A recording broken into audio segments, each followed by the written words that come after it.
How do you know if something's alive? Well, if you walk in a room and someone's lying on the floor and they're not moving, what do?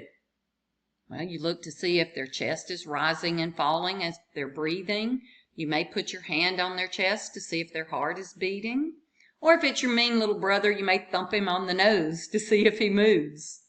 Well, that's all well and good with a human. What are you going to do if you're wondering if a tree is alive? You're going to thump it on the nose? Pick a leaf up and see if it moves or if anything happens? Nah, it's not going to work, right? But there are certain properties that all living organisms have in common, and those are the properties that describe life. Organization is very complex. I mean, if you think about what we've talked about just briefly already, cells make up tissues, and tissues make up organs, and organs make up systems, and systems make up a human. Wow, pretty complicated, right? So all living things exhibit a very complex structure and order in which they are designed and made. Metabolism is simply all of the chemical reactions that occur within a body. So metabolism consists of both anabolism and catabolism. Now, one thing you'll learn about me, I am big on words because words help you understand and figure things out. So the root word of anabolism is anabole, which means to raise up. Catabole means to cast down. So anabolic reactions take small molecules and put them together to make big molecules. Very much like we do with Legos. We take individual Legos, we hook them together to make big things. Catabolism is just the opposite. Catabolic reactions take large molecules and break them down into smaller ones. I wonder if you could think of anything right offhand, even this early in our discussion, where we're doing that in the human body. Anything yet? What about that cheeseburger? If you eat a cheeseburger, do you just take that cow muscle and smack it on your biceps brachii and you got a big gun show? No, we have to take it into our body. It's big, it's a large molecule, and we catabolize it, break it down into the smallest little pieces, the building blocks of that cheeseburger. And then what do we do with that? We absorb all those tiny little pieces called nutrients, and we hook them back together to make big things, such as muscle. That's metabolism. Build it up, break it down, building up, breaking down, building up, breaking down. That's metabolism. All living things also grow. So during our lifetime, we take in materials from the environment and we can use those to increase our size. Well, that's growth, but there are other ways of growth as well. We create new function. That's development. I mean, did you know you at one time didn't have any bones in your body? Yeah, you developed bones. And then you grew from a teeny tiny little baby into a big old full-grown adult. Now, as an adult, we may think that we're no longer growing, but we are. We're constantly creating new cells as our body becomes more complex and more elaborate. And of course, if we get an injury, we have to grow new tissue. We have to grow new structure in order to repair. Responsiveness simply refers to the ability to detect and react to a stimulus. A stimulus is simply a change in the internal or external environment. Think back a while ago when I mentioned your brother. If you thumped him on the nose, you thumping him was a painful stimulus that was detected by receptors in his body, and he reacted to it by waking up and jumping off the couch and probably chasing you around the room, right? Well, your body does the same thing. All living things respond to a stimulus. If it's cold outside, you shiver. If it's hot outside, you sweat. The stimulus was the change in temperature. Well, what about that tree again? Let's think about that. Does it respond to a stimulus? Of course it does. As the weather changes, it begins to lose its leaves and go into a more dormant state. But what about when it's growing? Well, we know plants grow, right? But if the sun is coming through the window and you have a plant that just gets that one little bit of light, it's going to grow toward that light source. So it's responding to the light stimulus. Regulation refers to the ability to adjust things in the body to accommodate things that are happening outside. Okay, for instance, if your body temperature rises, we push more blood out to the superficial tissues so that we can lose that heat. One of the ways we do so is to sweat. So the process of maintaining the body structure and function at the set points that we maintain, that's homeostasis. Homeostasis is maintaining our body's set points. And we're going to talk a lot about this throughout the semester, but think of it very much like the thermostat in your house.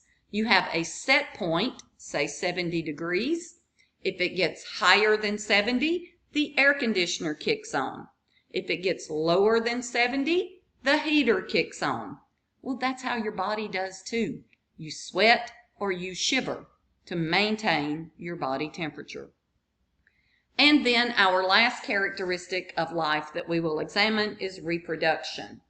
So all organisms produce new cells for growth and maintenance and repair. We have cells that are called somatic cells, and those are just your normal everyday body cells, your liver cells, your skin cells, and so on. So these cells divide by a process called mitosis that simply makes genetically identical cells that do the same job as the one cell that started the whole thing.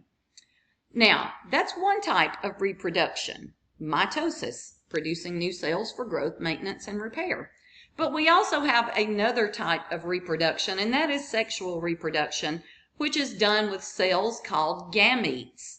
Those are very different than our somatic of the body cells. So we create sperm cells or egg cells, and those are the gametes.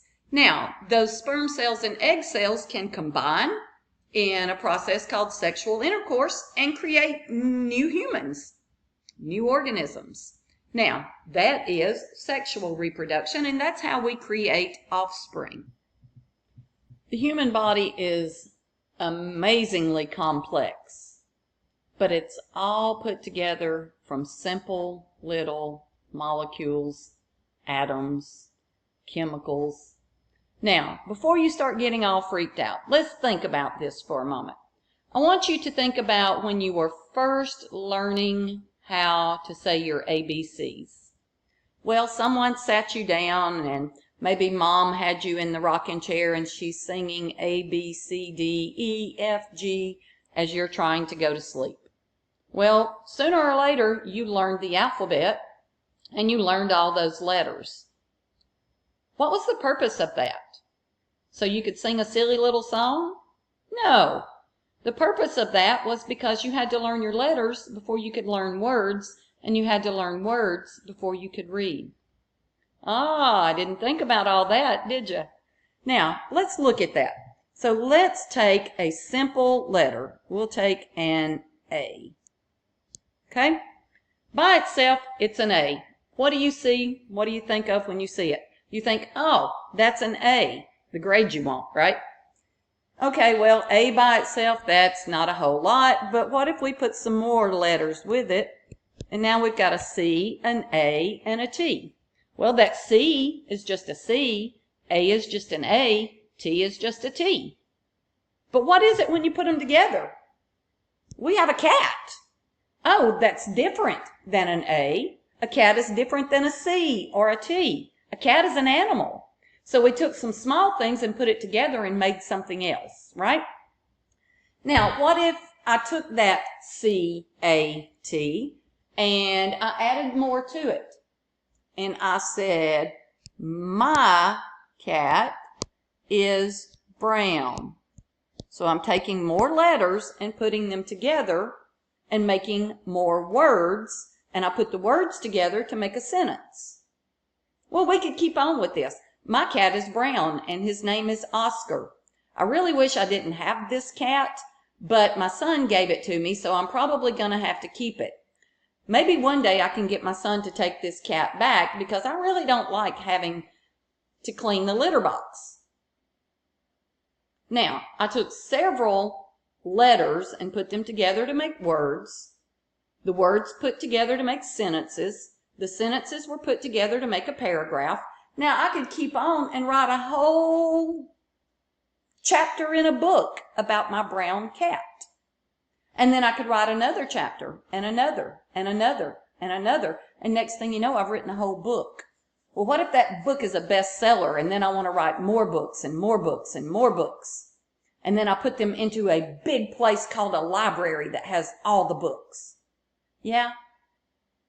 Okay, now let's think about how we started this. Didn't we start all of this with just an A?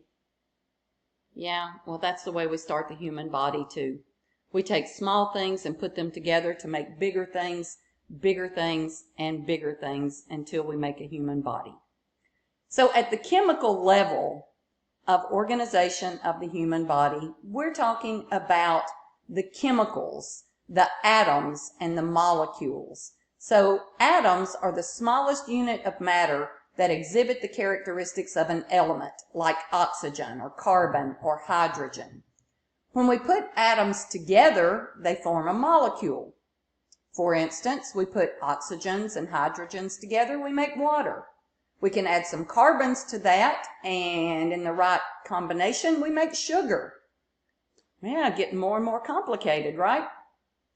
Now, more of these molecules as these molecules become more and more complex and get bigger and bigger, we call them macromolecules.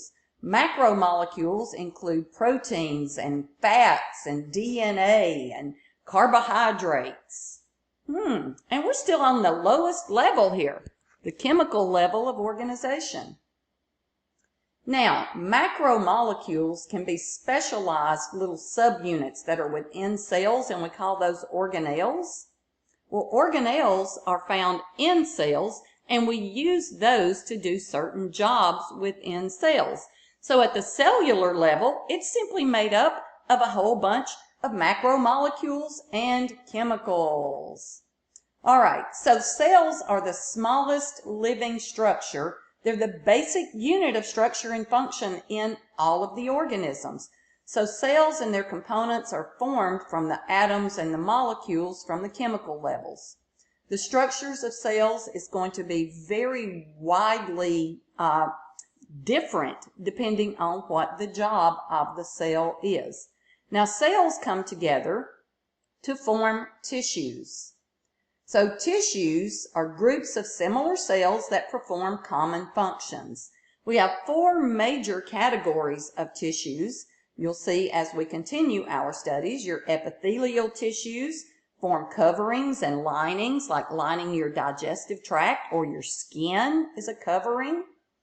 Muscle tissue causes movement. Nervous tissue, of course, is going to be responsible for control and communication and coordination. Connective tissue protects and binds and supports and holds things together. And then several different tissues can form organs. So an organ contains 2 or more tissue types that work together to perform a specific function. Think about your stomach. Your stomach has layers of muscle and layers of mucus secreting cells. And what's the job? They come together to churn your food up and mix it so you can digest it. Your heart has connective tissues, muscle tissue, nervous tissue, all coming together for a common function. Now, organ systems consist of related organs.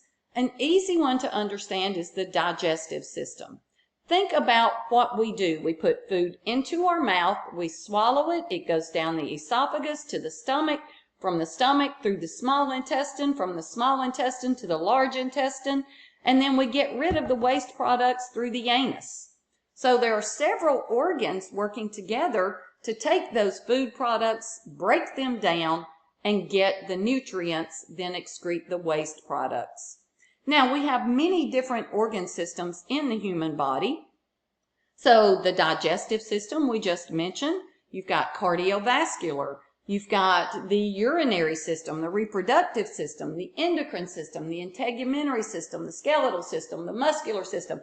We can go on and on and on, and all those organ systems together function to make a human, to make an organism. Dogs, trees, whatever. They all start with chemicals and go all the way through this complex organization to become an organism. So let's take a quick look at these organ systems. Each one of these will be studied in its own separate chapter. The ones you see on this particular slide will be the ones that we will cover throughout A&P 1. In A&P 2, we move into the endocrine, cardiovascular, lymph and immune, respiratory systems, urinary system, male and female reproductive, and digestive. So if you stay with me throughout A&P 1 and 2, you're going to get all this awesomeness. So let's begin with what we're going to study this semester. So the integumentary system provides protection, prevents water loss or water gain, helps us to synthesize or make vitamin D that we have to have in order to get calcium from our food, helps us to regulate our body temperature, but it also houses sensory receptors that helped us to detect changes in the external environment. The largest organ of the integumentary system is your skin.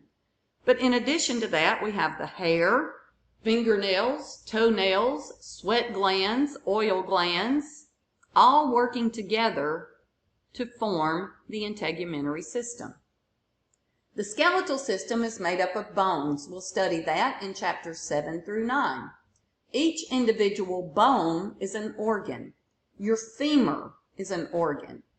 Your humerus, your hips, your ribs, all of those. Your hip bones are actually called asakatsa. Anyway, each bone is an organ. All right, so what do these bones do? Well, first and foremost, they provide support and protection. Think about where your brain is located. It's in that bony cage of your skull. Your ribs protect your heart and your lungs. But there's also something really cool that happens in many of your bones, and that is a process called hematopoiesis. That's where we make our blood cells. Yeah, pretty cool, huh? We store calcium and phosphorus in our bones so that we can harvest it back when we need more, and the bones provide attachments so that we can contract our muscles and cause movement. So then let's move right on into the next system, the muscular system.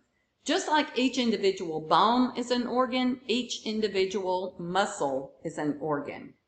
So muscles, like your biceps brachii, the one we have right up here that we flex and show our guns. Your biceps brachii is a muscle. Your pectoralis is a muscle. Each of these muscles is an organ. So muscles contract and cause movement. You'll learn later that we have 3 different types of muscles, but only skeletal muscle causes the body to move. Your cardiac muscle and smooth muscle cause things to move within the body. And the last system that we will study this semester is the nervous system. So the main organs of the nervous system include the brain and the spinal cord, and all of the nerves that go to and from the brain and spinal cord. So the nervous system is responsible for control, communication, and coordination. It allows us to detect stimulus in the world around us and within our own bodies. It controls the secretion from glands and helps some of our muscles to contract, but also the nervous system is responsible for our personality, our thinking, our memories, our emotion, and our intelligence, and so much more. Now, those are the ones that we just covered that you will be studying this semester. So we'll cover the remaining systems very, very quickly because you're going to get those in greater detail in A&P2. So the endocrine system is made up of glands such as your pituitary, your adrenal glands, your thymus, even your ovaries and testes, and many, many more. They're going to secrete chemical messengers called hormones that go into your blood and travel throughout your body. Now, the hormones have many different actions depending on what they are and what organs respond to them. But they too help maintain control, communication, and coordination in the body. They help to regulate things like blood pressure, growth and development, and also your reproductive functions, and so much more. I could go on forever. It just happens to be my favorite system. Your cardiovascular system, cardio refers to heart, vascular refers to blood vessels. So the heart, the blood vessels, and the blood make up your cardiovascular system.